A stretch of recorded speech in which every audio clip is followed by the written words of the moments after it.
ایک عورت اپنے لڑکے کو لے کر محبوب سبحانی قطب ربانی غوث سمدانی شیخ عبدالقادر جیلانی کی بارگاہ پناہ میں لے کر آئی اور عرض کرنے لگی کہ حضور، یہ بچہ آپ سے بہت عقیدت رکھتا ہے، اس لیے میں اسے آپ کے حوالے کرتی ہوں، آپ اسے اپنی غلامی میں قبول فرما لیجئے۔ آپ نے اسے قبول فرما کر چند دن مجاہدات کا حکم دیا۔ ایک دن لڑکے کی ماں اسے ملنے کے لیے آئی تو بھوک اور بیداری کے سبب اسے بہت کمزور پایا اور جو کی روٹی کھاتے دیکھا۔ پھر وہ عورت آپ کی خدمت میں آئی تو آپ کے سامنے مرغی کے گوشت کی ہڈیاں دیکھیں اور فوراً وہ بول پڑی کہ خود تو مرغی کا گوشت کھا رہے ہیں، میرے لڑکے کو جو کی روٹی کھلا رہے ہیں۔ یہ بات سن کر آپ نے ان ہڈیوں پر ہاتھ رکھ کر فرمایا کہ اس اللہ کے حکم سے کھڑی ہو جا، تو بوسیدہ ہڈیاں زندہ ہو گئیں اور وہ مرغی بن گئی اور وہ فوراً کھڑی ہوئی اور بولنے لگی۔ ایک بزرگ جس کا نام محمد قائد الادانی رحمۃ اللہ علیہ ہے نے بیان کیا ہے کہ ایک دن حضرت شیخ عبدالقادر جیلانی سرح نورانی وعظ فرما رہے تھے اور ہوا بہت تیز چل رہی تھی کہ ایک چیل چیختی ہوئی آپ کی مجلس پر سے گزری، جس سے حاضرین کی توجہ ہٹ گئی۔ آپ نے فرمایا، اے ہوا، اس چیل کا سر تن سے جدا کر دے۔ یہ فرمانا ہی تھا کہ چیل کا سر تن سے جدا ہو گیا۔ یہ دیکھ کر آپ ممبر سے اٹھے، چیل کو ایک ہاتھ میں پکڑ کر دوسرا ہاتھ اس پر پھیرا اور بسم اللہ الرحمن الرحیم پڑھا، اور چیل اللہ کے حکم سے زندہ ہو کر اڑ گئی اور لوگ اس منظر کو دیکھ کر بہت مضطرب ہو گئے۔ ایک شخص جس کا نام معمر جراح تھا بتاتے ہیں کہ ایک دن محبوب سبحانی قطب یزدانی شیخ عبدالقادر جیلانی کی خدمت میں حاضر تھا۔ آپ کچھ تحریر فرما رہے تھے کہ مکان کی چھت سے مٹی گرنے لگی۔ دوبارہ دیکھا تو ایسا ہی ہوا۔ جب چوتھی بار ایسا ہوا تو آپ نے سر اٹھا کر اوپر دیکھا اور فرمایا کہ تیرا سر تن سے جدا ہو جائے۔ یہ فرمانے کی دیر تھی کہ ویسا ہی ہوا، اور اس نظر کو دیکھ کر نہایت لوگ جو ہے مضطرب ہوئے۔ میں نے عرض کیا، حضور آپ پریشان کیوں ہیں؟ آپ نے فرمایا، میں ڈرتا ہوں اگر مسلمان سے مجھے ایذا پہنچے تو اس کا بھی حال ایسے ہی ہوگا جیسے اس چوہے کا ہوا۔ ایک بزرگ شیخ عمر مسعود نے بیان کیا ہے کہ حضرت شیخ عبدالقادر جیلانی سرہ نورانی ایک دن وضو فرما رہے تھے۔ اسی اثنا میں ایک چڑیا نے آپ پر بیٹ کر دی۔ یہ چڑیا اسی وقت گرتے ہی مر گئی۔ اس وضو کے بعد اتنا حصہ کپڑا دھویا اور اتار کر مجھے دے دیا کہ اسے فروخت کر کے اس کی رقم غرباء میں تقسیم کر دو، یہ اس کا بدلہ ہے۔ ناظرین کرام، آپ کو بتاتے چلیں کہ شیخ ربانی حضرت شیخ عبدالقادر جیلانی جو ہے بہت ہی قیمتی لباس زیب تن کیا کرتے تھے۔ یہ لباس جو ہے ریشم کے تاروں سے بنا ہوتا تھا اور بہت زیادہ قیمتی ہوتا تھا۔ جب اس واقعہ کے بعد اس لباس کو بازار میں تقسیم کیا گیا تو اس کے بہت زیادہ رقم وصول ہوئی، جو کہ غرباء میں تقسیم کر دی گئی۔ ایک بزرگ شیخ عبدالقادر جیلانی رحمۃ اللہ علیہ کی خدمت میں حاضر ہو کر عرض کرنے لگے کہ حضور، میرے بچے کو 1.25 سال سے بخار کا عارضہ ہے، جو بڑھتا ہے نہ ہی گھٹتا ہے۔ آپ نے فرمایا، تم اس بچے کے کان میں جا کر اس طرح کہہ دو، بخار دور ہو جائے گا کہ اے بخار، تجھے عبدالقادر کہتا ہے کہ میرے بچے کو چھوڑ دو۔ آپ نے ایسا ہی کیا۔ بخار فوراً بچے کو چھوڑ کر وہاں سے چلا گیا اور اہل محلہ جو ہے وہ باقی لوگ بخار میں مبتلا ہو گئے۔ حضرت شیخ ابو الحسن علی قریشی رحمۃ اللہ علیہ نے بیان کیا ہے کہ ایک دفعہ میں اور شیخ ابو نصر حضرت شیخ عبدالقادر جیلانی کی خدمت میں حاضر تھے۔ ابو غالب فضل نامی ایک تاجر آیا اور کہنے لگا کہ حضور، آپ کی دعوت کرنا چاہتا ہوں، قبول فرمائیے۔ آپ نے دعوت کو قبول فرما لیا اور خچر پر سوار ہو کر ابو غالب کے مکان پر تشریف لے گئے۔ وہاں بغداد کے کثیر التعداد علماء اور مشائخ موجود تھے۔ ابو غالب نے دسترخوان بچھایا اور قسم قسم کے کھانے رکھنے لگے۔ ایک بہت بڑا مٹکا بھی ساتھ لا کر رکھ دیا۔ محبوب سبحانی سر جھکا کے بیٹھے ہوئے تھے۔ آپ کی عظمت و ہیبت کی وجہ سے حاضرین پر سکوت کا عالم طاری تھا۔ آپ نے شیخ علی کو اشارہ فرمایا کہ اس مٹکے کو لا کر میرے پاس رکھ دو، اور ساتھ ہی مٹکے کو کھولنے کا حکم بھی صادر فرمایا۔ کھولا تو دیکھا کہ اس میں ایک مفلوج الحال نابینا لڑکا تھا۔ آپ نے لڑکے سے فرمایا اللہ کے حکم سے تندرست ہو کر اٹھ کر کھڑا ہو جا۔ اسی وقت لڑکا بالکل تندرست ہو کر دوڑنے لگا۔ یہ دیکھ کر حاضرین عالم اضطراب میں ڈوب گئے اور چاروں طرف شور برپا ہو گیا۔ پھر آپ بغیر کھانا کھائے واپس تشریف لے آئے۔ ایک دن حضور غوث الثقلین شیخ ابو الحسن کی بیمار پرسی کے لیے ان کے گھر تشریف لائے۔ ایک کبوتری اور ایک قمری دیکھی۔ شیخ ابو الحسن نے بارگاہ غوثیت السمدانی میں عرض کیا حضور یہ کبوتری 6 ماہ سے انڈے نہیں دے رہی ہے۔ قمری نے 9 ماہ سے بولنا بند کر دیا ہے۔ آپ نے کبوتری سے مخاطب ہو کر فرمایا اے کبوتری اپنے مالک کو نفع پہنچا، اور قمری سے فرمایا کہ اپنے پیدا کرنے والے کی تسبیح کر۔ آپ کا یہ فرمانا تھا۔ قمری نے بولنا شروع کر دیا، کبوتری نے انڈے دینے شروع کر دیے، اور تمام حیاتی ایسا ہی کرتے رہی اور صحت یاب بھی رہی۔ حضرت شیخ ابو المظفر اسماعیل نے فرمایا شیخ علی ابن ابی نصر جب بھی بیمار ہو جاتے وہ میرے باغ میں آتے۔ ایک دفعہ عالم مرض میں میرے باغ میں آئے۔ محبوب سبحانی حضرت شیخ عبد القادر جیلانی نے آپ کی بیمار پرسی کے لیے بھی وہ باغ میں تشریف لے آئے۔ باغ میں کھجور کے 2 درخت تھے جو خشک ہو چکے تھے، 4 سال سے پھل نہیں دے رہے تھے۔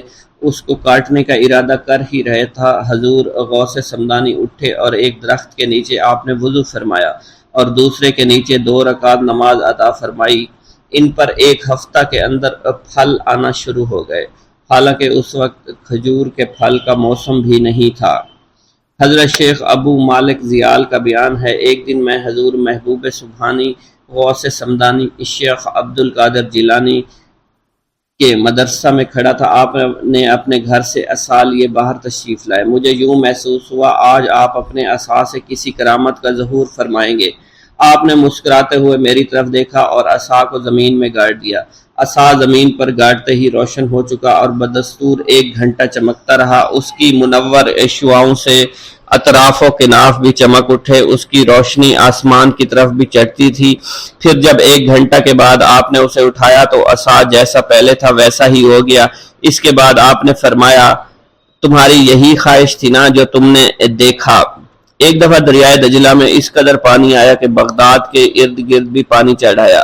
دیہاتی لوگ گھبرا کر حضور غوث سمدانی شیخ عبد القادر جیلانی کی خدمت میں حاضر ہوا اور عرض کی۔ آپ نے اپنا عصا مبارک لیا اور دجلہ کے کنارے تشریف لے گئے اور عصا دجلہ کے کنارے پر گاڑ کر فرمایا کہ بس اس سے آگے نہ بڑھنا۔ پانی فوراً اتر کر اپنی اصلی حد پر پہنچ گیا۔ میرا یہ قدم تمام اولیاء کرام کی گردن پر ہے۔ ایک مرتبہ محلہ حلبہ میں اپنے مہمان خانے میں واز فرماتے ہوئے حضور سیدنا غوث اعظم پر اچانک حالت کشف طاری ہوئی۔ آپ رحمت اللہ علیہ نے فرمایا میرا یہ قدم ہر ولی اللہ کی گردن پر ہے۔ یہ ارشاد سن کر تمام اولیاء اللہ نے اپنی گردنیں جھکا دیں۔ صلحائے امت نے اس کی توضیح فرمائی ہے کہ آپ رحمت اللہ علیہ کے عہد مبارک اور بعد میں قیامت تک آپ کی عطا کے بغیر ولی اللہ ولایت کے درجے پر فائز نہیں ہو سکتا۔ سلطان الہند حضرت خواجہ معین الدین چشتی المعروف خواجہ غریب نواز اس وقت خراسان کے پہاڑوں پر مجاہدات میں مشغول تھے۔ انہوں نے بھی حضور سیدنا غوث اعظم کا ارشاد گرامی سن کر اپنی گردن جھکا دی اور یوں عرض گزار ہوئے آپ کے قدمین شریفین میرے سر اور میرے آنکھوں پر ہیں۔ حضور سیدنا غوث اعظم فرماتے ہیں کہ میں 10 برس کی عمر میں اپنے شہر کے مکتب میں حصول علم کے لیے جایا کرتا تھا۔ اس وقت میرے ساتھ ملائکہ بھی ہوتے تھے جو میرے آگے پیچھے میری حفاظت کے لیے چلتے تھے۔ جب میں مدرسہ پہنچتا تو یہ منادی کرتے تھے اللہ کے ولی کے لیے جگہ خالی کر دو، چنانچہ وہ میرے لیے جگہ خالی کر دیتے تھے۔ ایک مرتبہ میں نے ایک ایسے شخص کو دیکھا جس نے فرشتوں کی آواز سن کر کہا جس میں کوئی مزاحمت نہ ہوگی کہ یہ ایک نہایت معزز گھرانے کا فرد ہے اور ان قریب اس کو وہ عظمت حاصل ہوگی جس میں کوئی مزاحمت نہ ہوگی اور اس کو ایسا قرب نصیب ہوگا کہ اس کو کوئی فریب نہ دے سکے گا۔ پھر 40 برس بعد میں نے اس شخص کو پہچانا، وہ شخص ابدالوں میں سے تھا۔ حضرت شیخ ابو سعود احمد بن بکر حریمی سے مروی ہے کہ حضور سیدنا غوث اعظم نے فرمایا کہ میں 55 سال تک تنہا عراق کے بیابانوں میں پھرتا رہا، میں لوگوں کو نہ جانتا، لوگ مجھے نہ جانتے۔ اسی دوران میرے پاس رجال الغیب اور جنات تشریف لاتے جنہیں میں طریقت اور اصول کی تعلیم دیتا تھا۔ ابتدا میں جب میں عراق میں داخل ہوا تو حضرت خضر میرے ہم سفر بنے اور بعد میں اس وقت ان کو پہچانتا نہ تھا اور اس کے ساتھ میرا معاہدہ ہوا کہ میں ان کے کسی حکم کی خلاف ورزی نہیں کروں گا۔ ایک مرتبہ انہوں نے مجھے ایک جگہ بیٹھنے کا حکم دیا اور میں اس جگہ 3 سال تک بیٹھا رہا۔ سال میں ایک مرتبہ حضرت خضر میرے پاس تشریف لاتے، فرماتے کہ یہی تیرا مقام ہے جہاں تجھے پہنچایا گیا ہے۔ اس عرصہ کے دوران تمام نفسانی خواہشات مجھ پر انسانی شکل میں وارد ہوئیں، لیکن اللہ عز و جل نے مجھے ہر موقع پر استقامت عطا فرمائی اور مجھے ان خرافات سے بچائے رکھا۔ ابتدا میں میرا نفس مجاہدہ کا کوئی طریقہ اختیار کرتا تو میں اس پر قائم ہو جاتا اور کسی چیز کو قبول نہ کرتا تھا۔ ایک طویل مدت تک اپنا گلا گھونٹتے ہوئے میں مدائن کے جنگلوں میں مجاہدات میں مشغول رہا۔ حضور سیدنا غوث اعظم فرماتے ہیں کہ میں نے اپنے نفس کو مختلف مجاہدوں، مختلف ریاضتوں اور مختلف مشقتوں میں ڈالے رکھا۔ 1 سال تک میں گری ہوئی چیزیں اٹھا کر کھاتا رہا، دوسرے سال پانی پر گزارا کیا اور تیسرے سال نہ میں نے کچھ کھایا، نہ پیا اور نہ ہی سویا۔ ایک مرتبہ شدید سردی کی وجہ سے میں ایوان کسریٰ کے کھنڈرات میں سویا تو رات بھر میں 40 مرتبہ طبیعت خراب ہوئی۔ حضور سیدنا غوث اعظم فرماتے ہیں ہر سال ایک بزرگ آتے اور وہ مجھے جبہ دے کر چلے جاتے۔ اسی طرح میں نے بے شمار طریقوں سے دنیا اور نفس سے چھٹکارا پانے کی کوشش کی۔ لوگ مجھے دیوانہ سمجھتے تھے۔ میں برہنہ جسم جنگلوں میں چلا جاتا اور کانٹوں پر لوٹتا شور مچاتا تھا۔ میرا تمام بدن سے خون جاری ہو جایا کرتا تھا اور لوگ مجھے اٹھا کر شفا خانے لے جایا کرتے جہاں میری حالت مزید بگڑ جاتی۔ ایک وقت ایسا بھی آیا جب مجھ میں اور مردہ میں کوئی فرق نہ تھا۔ لوگ کفن لے کر آئے، غسال کو بلوایا کہ وہ مجھے غسل دے دیں۔ ابھی انہوں نے مجھے غسل دینے کے لیے تختہ پر ڈالا ہی تھا کہ میری حالت درست ہو گئی۔ میں اٹھ کھڑا ہوا۔ طریقت کی ان پرخطر راہوں میں نہ تو میں کبھی خوف زدہ ہوا اور نہ کبھی میرا نفس مجھ پر غلبہ پا سکا اور نہ ہی دنیا کی آرائش مجھے حیران کر سکی۔ حضور سیدنا غوث اعظم فرماتے ہیں شیطان نے میرے گرد بے شمار جال بچھائے۔ جب میں نے اس سے کہا کہ یہ کیا ہے تو اس نے کہا یہ دنیاوی چیزیں ہیں اور میں ان جالوں سے تم جیسوں کو شکار کرتا ہوں۔ میں نے 1 سال تک شیطان کا مقابلہ کیا، اس کے بچھائے ہوئے تمام جالوں کو ختم کر دیا۔ اس کے بعد میرے سینے کو کھول دیا گیا اور مجھ پر بے شمار خلائق ظاہر ہوئے۔ حضور سیدنا غوث اعظم فرماتے ہیں میں نے دریافت کیا کہ یہ علائق کیسے ہیں؟ جواب ملا کہ یہ خلق کے اسباب ہیں جو تم سے ملے ہوئے ہیں۔ میں سال بھر ان کی جانب متوجہ رہا یہاں تک کہ وہ مجھ سے جدا ہو گئے۔ جب مجھ پر میرا باطن ظاہر کیا گیا تو میں نے اپنے قلب کو بہت سے علائق سے ملوث پایا۔ میں نے دریافت کیا کہ یہ علائق کیا ہیں؟ جواب ملا یہ تمہارے ارادے، تمہارے اختیارات ہیں۔ چنانچہ 1 سال تک ان کی جانب متوجہ رہا کہ وہ مجھ سے دور ہو گئے۔ میرا قلب ان تمام غلاظتوں سے نجات پا گیا۔ پھر مجھ پر میرے نفس کو ظاہر کیا گیا۔ میں نے اس کا مشاہدہ کیا، مجھے معلوم ہوا اس کے ساتھ کچھ امراض اور بھی ہیں اور نفس کی خواہشات زندہ ہیں۔ نفس کا شیطان سرکش ہے۔ چنانچہ میں نے سال بھر پھر توجہ دلائی اور میرے نفس کے تمام امراض سرے سے ہی ختم ہو گئے اور اس کے شیطان نے کلمہ پڑھ لیا اور پھر میرے تمام امور اللہ کے لیے ہو گئے۔ اور میں اپنی ہستی سے باہر نکل آیا۔ حضور سیدنا غوث اعظم فرماتے ہیں پھر میں توکل کے دروازے پر آیا تاکہ میرا مقصد پورا ہو، لیکن جب میں نے توکل کے دروازے پر پہنچا تو بے شمار لوگ موجود تھے۔ میں اس ہجوم کو چیرتا ہوا آگے بڑھا اور شکر کے دروازے پر پہنچ گیا۔ یہاں پر بھی لوگوں کا جمع غفیر موجود تھا، اسے بھی چیرتا ہوا آگے بڑھا اور مشاہدہ کے دروازے پر پہنچ گیا اور یہاں پر موجود ہجوم کو چیرتا ہوا اندر داخل ہوا، حتیٰ کہ سب سے آخر میں مجھے فقر کے دروازے پر لایا گیا۔ فقر کا دروازہ خالی تھا۔ جب اس دروازہ میں داخل ہوا تو دیکھا جن جن چیزوں کو میں نے ترک کیا تھا وہ سب یہاں موجود تھیں۔ یہاں مجھے ایک بہت بڑے روحانی خزانے کی فتوحات سے نوازا گیا اور میرے لیے تمام دنیا کے خزانے کھول دیے گئے۔ مجھے روحانی عزت، دائمی فنا اور خالص آزادی عطا فرمائی گئی۔ میری تمام چیزیں جو میری ہستی اور میری صفات سب معدوم ہو گئیں اور میری ہستی کی جگہ کسی اور نے لے لی۔ حضرت شیخ ابو سعید مخزومی نے حضور سیدنا غوث اعظم کو خرقہ خلافت سے نوازا اور فرمایا، اے عبد القادر، یہ وہ خرقہ ہے جو حضور نبی کریم صلی اللہ علیہ وسلم نے حضرت سیدنا علی المرتضیٰ کو عطا فرمایا، اور حضرت سیدنا علی المرتضیٰ نے یہ خرقہ حضرت خواجہ حسن بصری کو عطا فرمایا تھا، جس سے ہوتا ہوا یہ خرقہ مجھ تک پہنچا، اور یہ تمہاری امانت تھی جو میں نے تم تک آج پہنچا دی ہے۔ حضور سیدنا غوث اعظم نے جب خرقہ مبارک کو زیب تن کیا تو آپ پر بے شمار انوار و تجلیات کی بارش ہونا شروع ہو گئی۔ حضور سیدنا غوث اعظم نے حضرت شیخ ابو سعید مخزومی کے مدرسہ میں تدریسی فرائض سر انجام دینا شروع کر دیے۔ آپ کے لیے فی الحال تدریسی مصروفیات کے علاوہ کوئی کام نہ تھا۔ آپ کی شبانہ روز کی محنت سے آپ کے نام کا شعرہ کچھ ہی دنوں میں سارے بغداد میں پھیل گیا۔ طلبہ دور دراز کے علاقوں سے علم کے حصول کے لیے آنے لگے۔ طلبہ کی تعداد جب مزید بڑھنا شروع ہو گئی تو ارد گرد کے کئی مکانات کو خرید کر مدرسہ میں داخل کر لیا گیا۔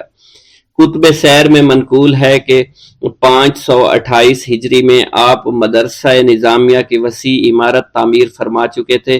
اس مدرسہ کی تعمیر میں آپ نے بحیثیت مزدور بھی حصہ لیا تھا۔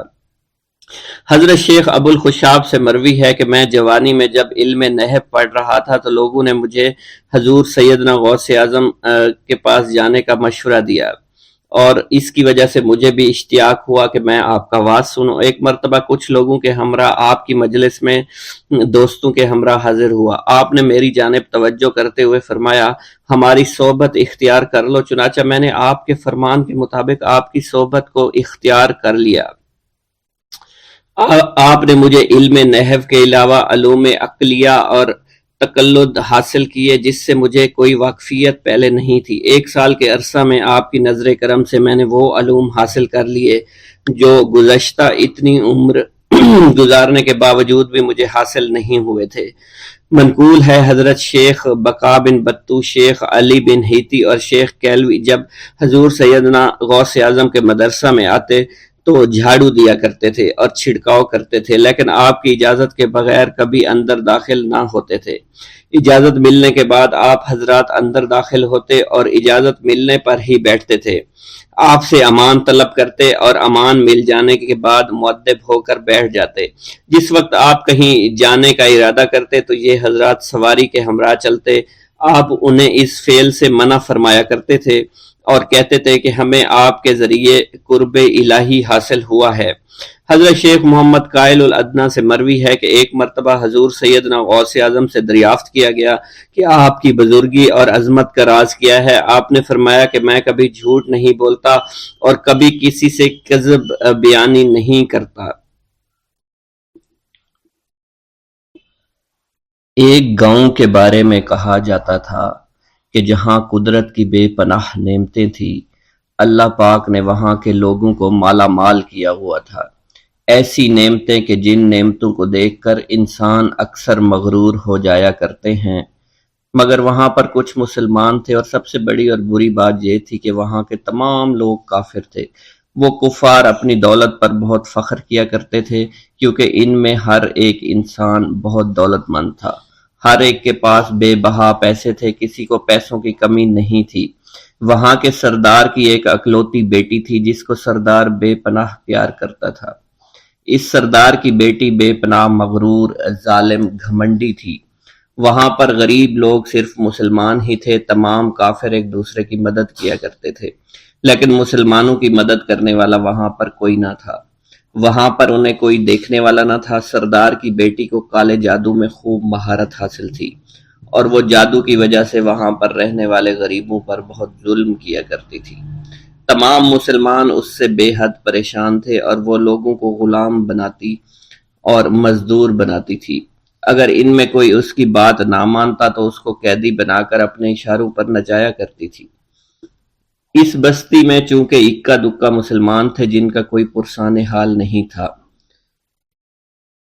کوئی بھی ان کو بچانے والا نہیں تھا۔ جب وہ سردار کی بیٹی کے ظلم حد سے بڑھ گئے تو مسلمانوں میں سے ایک بوڑھے شخص نے اللہ کے حضور گڑ گڑا کر دعائیں کی، اے اللہ، ہمارے چند نسلیں جو یہاں پر بچی ہوئی ہیں، ان نسلوں کو تو بچا لے۔ یہ سردار کی بیٹی جس نے ہمارا جینا دشوار کر رکھا ہے، یہاں کوئی بھی انسان ہمارا حال نہیں پوچھتا، اور نہ ہی ہمارے پاس مال و دولت ہے، اور نہ ہی ہمارے پاس جسمانی طاقت بچی ہے۔ یا اللہ، ہمارے لیے کوئی ایسا بندہ بھیج جو نہ صرف طاقتور ہو بلکہ اس جادوگرنی یعنی سردار کی بیٹی کو بھی ہرا سکے۔ اللہ رب العزت نے اس بوڑھے کی دعا کو قبول فرمایا، اور یوں اس جگہ پر ایک اللہ والے کو بھیج دیا۔ اور وہ اللہ والے ایسے ہی بستی میں داخل نہیں ہوئے، بلکہ ایک دن کچھ عجیب واقعہ ہوا۔ ان کافروں کا سردار جنگل میں سیر سپاٹے کرتے ہوئے نکلا تھا، بڑی شان سے چلتا ہوا وہ سفر کر رہا تھا۔ اچانک ایک زہریلا سانپ اس کے سامنے آیا۔ اس زہریلے سانپ نے بادشاہ کو ڈس لیا، اور وہ بے ہوش ہو کر زمین پر گر پڑا اور تڑپنے لگا۔ اس کے جو ساتھی تھے انہوں نے جب اپنے سردار کو یوں تڑپتا ہوا دیکھا اور سردار کی غیر حالت دیکھی تو کہ جسے ایک زہریلے سانپ نے کاٹ لیا ہے، تو وہ فوراً اسے اٹھا کر گھر لے آئے تاکہ اسے بچانے کے لیے کچھ کیا جا سکے۔ اس لڑکی نے اپنے باپ کی جب یہ حالت دیکھی تو اپنے آس پاس کے بڑے بڑے حکیموں کو بلایا، لیکن عجیب بات یہ تھی کہ لاکھ کوشش کے باوجود زہر نکالنے میں سارے ناکام ہو رہے تھے، اور زہر تیزی کے ساتھ اس کے جسم میں پھیلتا چلا جا رہا تھا۔ لیکن اسی وقت وہاں ایک درویش کی آمد ہوئی، ایک اللہ والے آئے، ان اللہ پاک نے اس مقصد کے تحت وہاں بھیجا تھا۔ اس اللہ کے ولی نے سردار کے گھر پر پہنچ کر دروازے کو کھٹکھٹایا۔ نوکروں نے پوچھا کون ہو، کس سے ملنا ہے؟ اس نے کہا میں نے سنا ہے کہ یہاں کے سردار کو سانپ نے ڈس لیا ہے۔ نوکر کہنے لگے کہ تمہیں کیسے پتا چلا کہ یہاں کے سردار کو سانپ نے ڈس لیا ہے؟ تم تو ہمیں اجنبی لگتے ہو، ہم نے تمہیں آج تک یہاں نہیں دیکھا ہے۔ اس نے کہا میں مسافر ہوں، اور مجھے خبر ملی ہے کہ یہاں کے سردار کو ایک زہریلے سانپ نے ڈس لیا ہے، اور کوئی بھی اس کا علاج نہیں کر پا رہا۔ نوکروں نے کہا تم کون ہو؟ اللہ والے نے کہا میں حکیم ہوں، اور میں ان کے علاج کی غرض سے یہاں آیا ہوں۔ وہ نوکر اللہ والے کی حالت دیکھ کر ہنسنے لگے، کیونکہ آپ نے پھٹے پرانے کپڑے پہن رکھے تھے اور دیکھنے سے بہت غریب معلوم ہوتے تھے۔ وہ نوکر کہنے لگے کہ اتنے بڑے سردار کا علاج کرو گے؟ ارے یہاں تو اس کے پاس بڑے بڑے حکیم بلائے گئے ہیں، ہمارے سردار کے پاس پیسوں کی کوئی کمی نہیں ہے، اور وہ تم جیسے غریب سے بھلا کیوں علاج کروائیں گے؟ درویش نے کہا اگر تم چاہتے ہو تمہارے سردار کی جان بچ جائے پھر مجھے اندر جانے دو۔ غلام کہنے لگا ٹھیک ہے، ہم اندر جا کر اجازت لے کر آتے ہیں۔ نوکر اندر گئے، سردار کی بیٹی سے کہا ایک غریب آیا ہے، کپڑوں سے فقیر معلوم ہوتا ہے، لیکن کہتا ہے میں سردار کا علاج کر سکتا ہوں، اور میں سردار کا علاج کروں گا۔ جو زہر تیزی کے ساتھ جسم میں پھیل رہا ہے میں اس کو باہر نکال پھینک کروں گا۔ اس کی بیٹی کہنے لگی ٹھیک ہے بلا لو۔ جب وہ اللہ والے اس کے گھر کے اندر گئے تو دیکھا سردار تڑپ رہا تھا، ٹانگ کو بار بار بستر پر پٹخ رہا تھا۔ اللہ والے نے اس کے پیر کی طرف دیکھا جہاں سانپ نے اس کو کاٹا تھا، اسی جگہ اللہ والے نے تھوک دیا، فوراً وہاں سے بھاگ گئے۔ اس کے سارے سپاہی اس کی بیٹی دیکھ کر حیران رہ گئے کہ یہ بھلا کون سا دیوانہ ہے، کمرے میں آیا، علاج کی بجائے اسی جگہ پر تھوک دیا جہاں صرف کاٹا تھا، اور بھاگ بھی گیا، اس کو کوئی گرفتار نہیں کر سکا۔ سردار کی بیٹی غصے میں تل ملا اٹھی کہ اس نے جو گستاخی کی ہے اس کی کوئی بات نہیں، تھوک کو میں صاف کروا دوں گی۔ مگر اس کو تو میں ابھی گرفتار کرواتی ہوں۔ اور اس نے اپنے سردار کے ایک نوکر سے کہا کہ اس تھوک کو صاف کرو۔ اس نوکر نے تھوک کو صاف کرنے کی بجائے اس کو اچھی طرح سے ٹانگ پر مل دیا۔ لڑکی نے کہا کیا کر رہے ہو؟ اس فقیر نے میرے باپ کی ٹانگ پر تھوک دیا، اب اس تھوک کو تم مل رہے ہو۔ حکیم نے اپنے ہاتھ کے اشارے سے سردار کے بیٹے کو روک دیا۔ جیسے اس تھوک کو سردار کی ٹانگ پر ملا گیا، فوراً سارا زہر ختم ہو گیا۔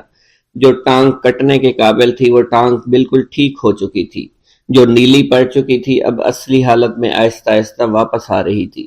اور جب وہ قبیلے کا سردار بالکل ٹھیک ہو گیا، ہوش میں آ گیا تو حیران رہ گیا۔ اسے بتایا کہ فقیر بابا کے تھوک کی وجہ سے آپ ٹھیک ہوئے ہیں۔ اس نے کہا وہ بزرگ تو ہمارے لیے مسیحا ہے، تم لوگوں نے انہیں جانے کیوں دیا؟ انہیں میرے پاس لے کر آؤ، انہوں نے ہم پر بہت بڑا احسان کیا ہے، ہم اس کے احسان کا بدلہ ضرور چکائیں گے۔ اس کی بیٹی جو خاموشی سے باپ کو دیکھ رہی تھی، اس نے کچھ بھی نہ کہا۔ گاؤں کے سردار کے کہنے پر سارے سپاہی اللہ والے کو ڈھونڈنے کے لیے نکل گئے۔ وہ چاروں طرف پھیل گئے لیکن کہیں بھی اللہ والے کا پتہ نہیں چل رہا تھا۔ پھر جب سپاہی تلاش کرتے کرتے جنگل میں داخل ہوئے، وہاں ایک درخت کے نیچے ایک آدمی کو عبادت کرتے ہوئے دیکھا۔ وہ غور سے اس کو دیکھ رہے تھے اور کہہ رہے تھے یہ کس طرح کی عبادت کر رہے ہیں؟ ہم لوگ تو اپنے بتوں کے آگے ہاتھ جوڑتے ہیں، یہ نہ جانے کس کو سجدہ کر رہے ہیں۔ خیر، عبادت کے فوراً بعد اللہ والے کو پکڑ لیا، گاؤں کے سردار کے سامنے پیش کیا۔ وہ کہنے لگا آپ کون ہیں اور کہاں سے آئے ہیں؟ سب سے پہلے تو میں گستاخی کی معافی چاہتا ہوں، میرے لوگوں نے آپ کے ساتھ بڑی بدتمیزی کی، لیکن آپ کی وجہ سے آج میں زندہ ہوں۔ ہم گناہ گاروں کی وجہ سے آپ جیسے لوگوں کو بہت تکلیف ہوئی ہے، اس لیے میں معذرت چاہتا ہوں۔ آپ سے درخواست کرتا ہوں کہ آپ میری طرف سے یہ قیمتی لباس یعنی کپڑے اور عربی گھوڑا قبول کیجئے۔ اللہ والوں نے اس کی طرف مسکرا کر دیکھا اور کہا یہ گھوڑا، یہ لباس بہت قیمتی ہے، مگر یہ لباس پہن کر اس گھوڑے کے لیے گھاس کاٹوں گا تو کیا اچھا لگوں گا؟ سردار نے کہا فکر نہ کریں، گھوڑے کے ساتھ ساتھ ہم آپ کو نوکر بھی دیں گے۔ اللہ والے نے کہا کہ اتنی مال و دولت اور نوکروں کے ساتھ میں اکیلا رہوں گا؟ گاؤں کا سردار بولا حضور آپ کی یہ بات سن کر میں سوچ میں گم ہو گیا ہوں، لیکن یہ میری بیٹی آپ کے سامنے حاضر ہے۔ بیٹی حیرت سے اپنے باپ کو دیکھ رہی تھی کہ میرا باپ اب کیا کہنے والا ہے۔ سردار نے کہا میری بیٹی جسے آپ نے دیکھ لیا ہے، اس کی شادی میں آپ سے کر دوں گا، مگر ایک شرط ہے کہ آپ کو اپنے مذہب کو چھوڑنا پڑے گا۔ میرے سپاہیوں نے آپ کو عبادت کرتے ہوئے دیکھا ہے، جہاں تک ہمارے معمولات ہیں ہم بتوں کے آگے سجدہ کرتے ہیں اور ان کی عبادت کرتے ہیں، اور آپ جس کے آگے سجدہ کرتے ہیں وہ اللہ ہے، یعنی آپ مسلمان ہیں، اس لیے آپ کو اپنا مذہب چھوڑنا پڑے گا۔ کیا آپ ایسا کر سکتے ہیں؟ اللہ والے نے کہا کہ مجھے ایک بات بتائیے، آپ سب کچھ دیکھ رہے ہیں، آپ نے مجھے یہ بھی دعا دی کہ میری اولادیں ہوں اور آپ کی نسل آپ کی بیٹی سے چلے گی۔ مجھے ایک بات بتائیں، اگر ان بچوں میں سے کسی بچے کو خدا نہ خواستہ کچھ ہو گیا تو کس کو رونا پڑے گا؟ سردار نے جواب دیا اگر خدا نہ خواستہ کچھ ایسا ہوا تو رونا مجھ کو ہی پڑے گا۔ اللہ والا نے مسکرا کر کہا اگر یہ سارا مال لے کر مجھے رونا ہی پڑا تو آپ اپنا گھوڑا، اپنی دولت، اپنی بیٹی، ہر چیز اپنے پاس رکھ لو۔ میں خوش ہوں، میں مسلمان ہوں، میں ٹھیک ہوں۔ اگر یہ تمام چیزیں لے کر مجھے اپنا محلہ چھوڑنا پڑے تو میں اپنی جان دے کر بھی اپنے مذہب کو نہیں چھوڑوں گا۔ جس طرح آپ نے مجھے نوازا ہے، میں اسی رب کے دین کو چھوڑ کر چلا جاؤں گا۔ صرف چند پیسوں کی خاطر میں ہر دن پیسہ نہیں کر سکتا، اور اپنی درویشی میں بہت خوش ہوں۔ اللہ نے مجھے جس مقصد کے لیے بھیجا تھا وہ میرا مقصد پورا ہو جائے گا۔ گاؤں کے سردار نے پوچھا، یہ کہہ کر وہ اللہ والے جانے لگے تو سردار نے درویش کو رک جانے کا کہا اور کہنے لگے میں نے مال دے کر تمہیں آزمایا اور تمہیں پرکھا، لیکن تم اپنے مذہب کو چھوڑنے پر راضی نہیں ہو۔ اگر تم یہی سب کرنے آئے تھے تو تمہیں اس بات کا ڈر نہیں؟ کیا تم نہیں جانتے ہم کتنے طاقتور ہیں، اور میری بیٹی اپنے عمل میں اتنی ماہر ہے کہ تمہیں یہاں کھڑے کھڑے ابھی جنگلی جانور بنا سکتی ہے۔ اللہ والے نے کہا کہ اس نے جنگلی جانور کمزور لوگوں کو بنایا ہوگا، یہ مجھے جانور بنا کر تو دکھائے۔ اس سے پہلے کہ گاؤں کا سردار اپنی بیٹی سے کچھ کہتا کہ اس پر وار کرو، اللہ والے نے جادوگرنی پر ایسی پھونک ماری کہ وہ اسی وقت ایک بہت بڑی چھپکلی بن گئی۔ وہ کچھ بھی نہیں کر پا رہی تھی، وہ چھپکلی اتنی بڑی تھی کہ وہاں پر جتنے بھی انسان کھڑے تھے ان سب میں سب سے زیادہ اونچا اس کا قد تھا۔ وہ چھپکلی اللہ والے کے پاس آئی، اپنا زہر اس پر اگلنا چاہتی تھی کہ اسی وقت اس نے اس کے منہ پر تھوک دیا۔ تھوکنے کی دیر تھی، وہ چھپکلی جلنے لگی اور جس سے گرمی کی وجہ سے اس کا چہرہ پگھل رہا تھا، اس کا چہرہ جل کر کالا ہو چکا تھا۔ وہ مرنے والی تھی کہ سردار دوڑتا ہوا قدموں میں آ کر گر پڑا اور معافی مانگنے لگا اور کہنے لگا، حضور اس گستاخی کے لیے میں معذرت خواہ ہوں، آپ مجھے معاف کر دو، میں نے سچ میں آپ کو بہت کمزور سمجھا تھا، آپ کو آپ کا مذہب سے ہٹانا چاہا تھا۔ اگر میری بیٹی ٹھیک ہو جائے تو میں سچ کہتا ہوں یہاں پر جتنے لوگ ہیں ہم پوری کی پوری بستی مسلمان ہو جائیں گے۔ اللہ والے نے کہا کہ ہم تمہیں اپنے دین میں شامل کرنے کے لیے یہ سب نہیں کر رہے، بلکہ تم لوگ مسلمان بھائیوں پر جو ظلم کرتے ہو وہ ظلم کو ختم کرنے کے لیے ہم یہاں آئے ہیں۔ ہمارے دین میں جبر اور ظلم نہیں۔ اگر تمہارے بیٹی سے انسان بن کر سدھر جاتی ہے تو اس کو اس کی اصلی حالت میں لانے کے لیے میں خود کو اللہ کی بارگاہ میں پیش کروں گا اور دعا کروں گا۔ سردار کہنے لگا کہ ہاں میری بیٹی اصلی حالت میں اگر آ جائے تو پھر ہم کسی پر ظلم و ستم نہیں کریں گے، اور میں دل سے اپنی بیٹی کے لیے معافی چاہتا ہوں۔ آج سے یہ کوئی بھی جادو ٹونا اور مسلمانوں کو تنگ نہیں کرے گی اور نہ ہی کسی مسلمان پر یہ ظلم اور جبر کرے گی، بس آپ اسے دوبارہ سے انسان بنا دے۔ اللہ والا نے چھپکلی پر دوبارہ سے پھونک ماری تو پھر سے انسان بن گئی اور اللہ والے کے قدموں سے وہ لپٹ گئی، کہنے لگی، مجھے معاف کر دیجئے، مجھے معاف کر دیجئے، میں نے اپنے آپ کو بہت طاقتور سمجھا۔ اس لڑکی کا آدھا چہرہ جل چکا تھا اور کالا ہو چکا تھا۔ وہ کہنے لگی کہ آج اپنے باپ کے ساتھ میں آپ کے دست مبارک پر مسلمان ہونا چاہتی ہوں۔ میں وعدہ کرتی ہوں کہ آج سے اس بستی پر کوئی بھی کافر کسی مسلمان کے ساتھ بدتمیزی نہیں کرے گا، زیادتی نہیں کرے گا، ظلم اور جبر نہیں کرے گا، بلکہ ہم سب یہاں مل جل کر رہیں گے اور بھائی چارے کے ساتھ رہیں گے۔ ہم سب مسلمان ہو جائیں گے اور پھر یوں اللہ والے کے ہاتھوں پوری بستی کا سردار اور اس کی بیٹی نے اسلام قبول کر لیا، اور سردار نے اللہ والے سے اپنی بیٹی کا نکاح کر دیا، اور پھر اس بستی میں ہمیشہ کے لیے امن و امان قائم ہو گیا۔ خطبہ کا آغاز حمد و ثنا سے کیا کرتے تھے۔ حضور سیدنا غوث اعظم کے صاحبزادے حضرت شیخ سید عبد الرحمن فرماتے ہیں کہ والد بزرگوار اپنے وعظ کے دوران الحمدللہ رب العالمین کہہ کر خاموش ہو جاتے اور دوبارہ کہہ کر سکوت فرماتے تھے، اور تیسری مرتبہ کہنے کے بعد کچھ دیر توقف فرماتے، اور آپ کی محفل میں تمام اولیاء حاضر و ناظر اور خاموش ہو جایا کرتے تھے۔ پھر آپ کی محفل میں اولیاء ملائکہ ایک کثیر تعداد میں آ جاتے جو محفل کے بعد نظر نہیں آیا کرتے تھے۔ آپ اپنے خطاب کو یوں شروع فرماتے، تمام تعریفیں اللہ کے لیے ہیں، اس کی مخلوق کی تعداد اس کے عرش کے وزن کے مطابق، اور بے حد تعریفیں جس سے اس کی ذات راضی ہو جائے، اس کے کلمات کی روشنی کے مطابق، اس کے علم کے مطابق، اس کی مرضی اور منشا کے مطابق، اور اس کی مخلوق کے مطابق جسے اس نے پیدا کیا، وہی عالم الغیب ہے، رحمان و رحیم ہے۔ میں گواہی دیتا ہوں اس کے سوا کوئی عبادت کے لائق ہی نہیں ہے، اور تمام کائنات اس کی تخلیق ہیں، تمام تعریفیں اسی کے لیے ہیں۔ وہ زندہ ہے، ہمیشہ زندہ رہے گا، اسے موت نہیں آتی بلکہ وہ مارتا ہے، تمام بھلائیاں اسی کے لیے ہیں، اور واحد ہے، یکتا ہے، کوئی شریک نہیں ہے، کوئی وزیر نہیں ہے۔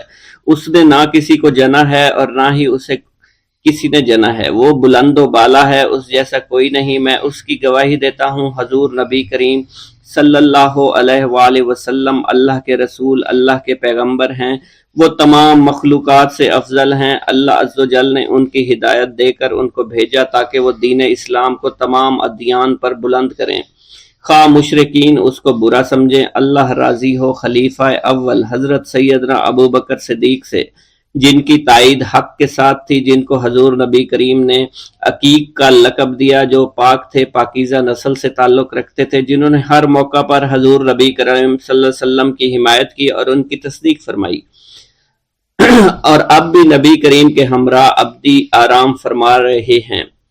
اللہ راضی ہو خلیفہ دوم حضرت سیدنا عمر فاروق رضی اللہ تعالی عنہ سے، جنہوں نے عمل کثیر کیے، جنہوں نے حق کو بلند کیا، جنہوں نے فیصلے کے لیے جن کو منتخب کیا گیا، جنہوں نے ہمیشہ حق بات کا ساتھ دیا، اور وہ بھی حضور نبی کریم صلی اللہ علیہ وسلم کے ہمراہ ابدی آرام گاہ میں آج بھی موجود ہیں۔ اللہ راضی و خلیفہ سوم حضرت سیدنا عثمان غنی رضی اللہ تعالی عنہ سے، جنہوں نے اپنے مال سے مسلمانوں کی امداد کی، قرآن مجید کی ترتیب و اشاعت احسن طریقے سے فرمائی، جنہوں نے امامت اور قرت سے محراب کو، منبر کو مزین کیا، اور جو افضل الشہداء ہیں اور فرشتے بھی ان سے حیا کرتے ہیں۔ اللہ راضی ہو خلیفہ چہارم حضرت سیدنا علی المرتضیٰ سے، جو شجاعت و جواں مردی میں بے مثل ہیں، حضور نبی کریم صلی اللہ علیہ وسلم کے چچا زاد بھائی اور داماد ہیں۔ آپ دین اسلام کے امام و عالم ہیں، اور جن کے لیے حضور نبی کریم صلی اللہ علیہ وسلم نے فرمایا کہ میں تم پر فدا ہو جاؤں۔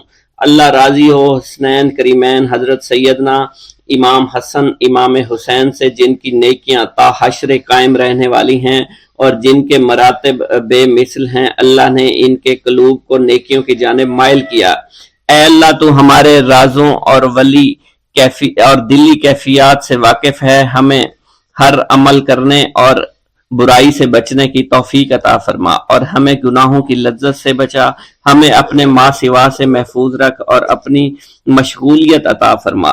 بے شک اللہ کے سوا کوئی عبادت کے لائق نہیں، جو چاہتا ہے وہی ہوتا ہے، اور وہی قوی اور وہی عظیم ہے۔ اے اللہ ہمیں غفلت سے بچا اور ہمارے اوپر وہ بوجھ نہ ڈال جو تو نے پہلی امتوں پر ڈالا۔ اے ہمارے رب العالمین ہمیں معاف فرما اور ہماری مغفرت عطا فرما، کیونکہ تو ہی ہمارا رب ہے، تو ہی ہمارا مولا ہے، آمین۔ حضرت شیخ عبداللہ جبائی کا قول ہے کہ حضور سیدنا غوث اعظم رحمت اللہ علیہ نے مجھ سے ارشاد فرمایا کہ میرے نزدیک کھانا کھلانا اور حسن اخلاق افضل اور اعلیٰ ہیں۔ آپ کے پاس کبھی پیسہ نہیں ٹھہرا کرتا تھا، اگر صبح کے وقت آپ کے پاس 1000 دینار آ جاتے تو شام تک وہ غریبوں اور محتاجوں میں تقسیم ہو جایا کرتے تھے۔ حضور سیدنا غوث اعظم کی پرورش نہایت ہی بابرکت ماحول میں ہوئی۔ آپ نے ابتدا میں گوشہ نشینی اختیار کی اور خود کو دنیاوی غلاظتوں سے پاک رکھا۔ آپ نے 51 برس کی عمر میں شادی کی۔ جب آپ سے اس بارے میں دریافت کیا گیا تو آپ نے فرمایا، جب مجھے حضور نبی کریم صلی اللہ علیہ وسلم نے نکاح کی اجازت دی تو میں نے نکاح کر لیا۔ حضور سیدنا غوث اعظم نے اپنی ذات کو اللہ عز و جل کی خوشنودی کے لیے وقف کر رکھا تھا۔ آپ کی راتیں جاگ کر گزرا کرتی تھی اور ساری رات آپ مراقبہ اور مشاہدہ میں گم ہوا کرتے تھے۔ آپ کی عادت مبارکہ تھی کہ آپ سجدہ کو دراز کیا کرتے تھے اور بیٹھ کر مراقبہ فرمایا کرتے تھے۔ اسی دوران آپ کا جسم مبارک نورانی شعاؤں کے زیر اثر ہوتا اور کئی مرتبہ آپ نورانی شعاؤں میں غائب ہو جایا کرتے تھے۔ حضرت شیخ ابو عبداللہ بن حسنین بن ابی الفضل فرماتے ہیں کہ حضور سیدنا غوث اعظم کے بعض دہقانی مریدین ہر سال آپ کے لیے گیہوں بوتے تھے اور جائز طریقہ سے اسے پالتے تھے۔ پھر آپ کے بعض مریدین اسے پیستے اور آپ کے لیے ہر روز 4-5 روٹیاں پکاتے اور شام کو آپ کے پاس روٹیاں لے کر آیا کرتے تھے۔ آپ حاضرین میں ایک ایک ٹکڑا تقسیم کر دیتے اور جو بچ جاتا وہ اپنے لیے رکھ لیا کرتے تھے۔ حضرت شیخ خضر حسنی سے منقول ہے، حضور سیدنا غوث اعظم ایک شکستہ دل فقیر کو دیکھا۔ آپ نے اس سے اس کی کیفیت کے متعلق دریافت کیا تو اس نے کہا کہ میں آج دریا کے کنارے گیا اور ملاح سے کہا مجھے دریا کے پار لے جائے۔ اس نے انکار کر دیا۔ میں اپنے اس افلاس کے سبب پریشان اور شکستہ دل ہوں۔ ابھی اس فقیر کا کلام جاری تھا کہ ایک شخص آپ کی خدمت میں حاضر ہوا اور 30 دینار آپ کی خدمت میں پیش کیے۔ آپ نے وہ دینار اس فقیر کو دے دیے اور فرمایا کہ اس ملاح سے کہنا کہ کسی فقیر کا سوال رد نہ کیا کرے۔ حضرت شیخ معمر ابو المظفر فرماتے ہیں، میں نے حضور سیدنا غوث اعظم سے زیادہ کسی کو درگزر فرمانے والا آج تک نہیں دیکھا۔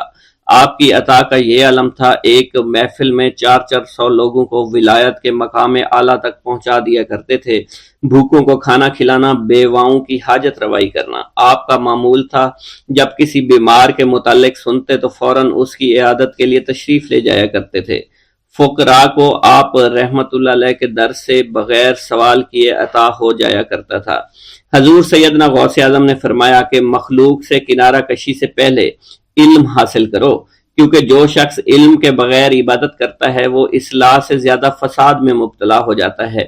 تمہیں چاہیے کہ شمع شریعت اپنے ہمراہ لے کر علم کی روشنی میں علم عمل کرو، پھر اللہ تعالیٰ تمہیں علم لدنی کا وارث بنا دے گا جس سے تم ناواقف ہو۔ تمہیں چاہیے کہ تمام اسباب و ذرائع سے تعلق منقطع کر کے رشتہ داروں اور احباب سے جدائی اختیار کرو، تاکہ تم اپنے زہد کی وجہ سے اپنی قوت باطنی اور اپنے حسن ادب کا مشاہدہ کر سکو۔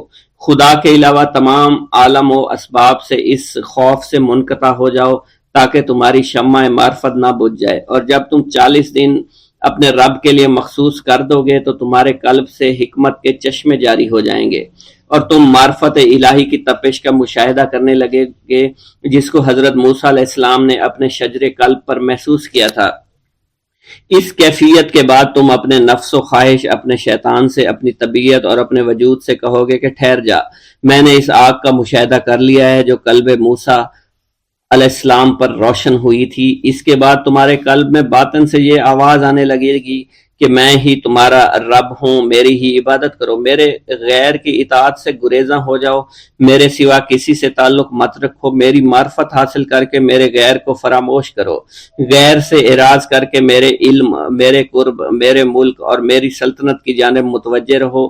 جب تمہیں بقا الہی حاصل ہو جائے تو تمہاری زبان پر اندہ جاری ہو جائے گا اور تمام حجابات رفع ہو کر قلب سے کدورت زائل ہو جائے گی اور نفس کو مکمل سکون حاصل ہو جائے گا۔ پھر جب اس کے الطاف غالب ہو جائیں گے تو تمہیں خطاب کیا جائے گا، اے قلب، فرعون نفس کی طرف توجہ کر اور اس کو راہ ہدایت پر چلاتا ہوا میری جانب آ لے اور اس سے کہہ دے کہ میرا ہی اتباع کریں، پھر انہیں رشد کے راستے پر ہدایت کر کے اس سے تعلق قائم کر اور اس کے بعد پھر قطع تعلق کر کے دوبارہ استوار کر لے اور اسی طرح سے کرتا رہے۔ حضرت شیخ و معمر سے منقول ہے، فرماتے ہیں ایک مرتبہ میں حضور سیدنا غوث اعظم شیخ عبد القادر جیلانی رحمۃ اللہ علیہ کی خدمت میں حاضر تھا۔ آپ بیٹھے کچھ لکھ رہے تھے، اسی دوران چھت سے 3 مرتبہ مٹی گری، چوتھی مرتبہ ایسا ہوا آپ نے جلال میں آ کر اس جگہ دیکھا جہاں سے مٹی گر رہی تھی۔ اسی دوران ایک چوہا اس جگہ سے نیچے گرا اور مر گیا، یہ چوہا ہی وہاں سے مٹی کھود رہا تھا۔ حضرت شیخ عمر بن مسعود بزاز فرماتے ہیں حضور سیدنا غوث اعظم وضو فرما رہے تھے، اسی دوران ایک چڑیا نے آپ کی قمیض پر بیٹ کر دی۔ آپ نے جلالی نظروں سے چڑیا کو دیکھا، وہ چڑیا اسی وقت نیچے گری مر گئی۔ آپ نے وضو سے فارغ ہونے کے بعد قمیض کے اس حصے کو دھویا اور پھر اپنی قمیض مبارک اتار کر مجھے دی اور فرمایا اس کو فروخت کر کے اس کی رقم کو خیرات کر دو، یہ اس کا بدلہ ہے۔ حضور سیدنا غوث اعظم کے زمانہ میں بہت ہی گناہگار شخص تھا، اس کے دل میں آپ سے بے پناہ محبت تھی۔ جب اس کے مرنے کے بعد دفن کیا گیا تو قبر میں منکر نکیر نے سوالات کیے تو اس نے سوال کے جواب میں عبد القادر جواب دیا۔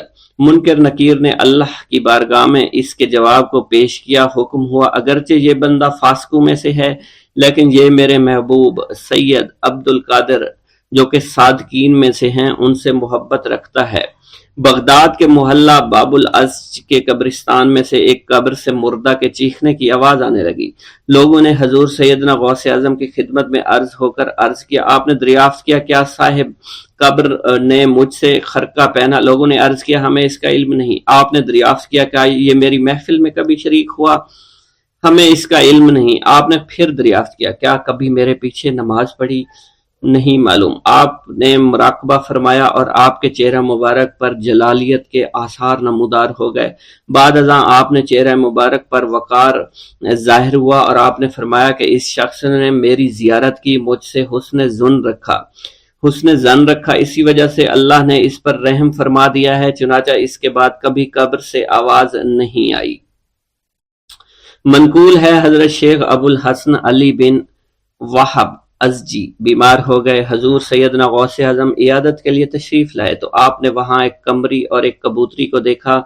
حضرت شیخ ابو الحسن نے آپ سے عرض کی کہ یہ کبوتری 6 ماہ سے انڈے نہیں دے رہی اور قمری 9 مہینے سے بول نہیں رہی۔ آپ نے کبوتری سے فرمایا تو اپنے مالک کو فائدہ پہنچا، اور قمری سے فرمایا تو اپنے خالق کی تسبیح کر۔ چنانچہ قمری نے اسی وقت کوکو کرنا شروع کر دیا، یہاں تک کہ بغداد کے لوگ اس کی آواز سننے کے لیے جوق در جوق جمع ہونا شروع ہو گئے، اور کبوتری نے بھی انڈے دے دیے اور ان سے بچے نکلے۔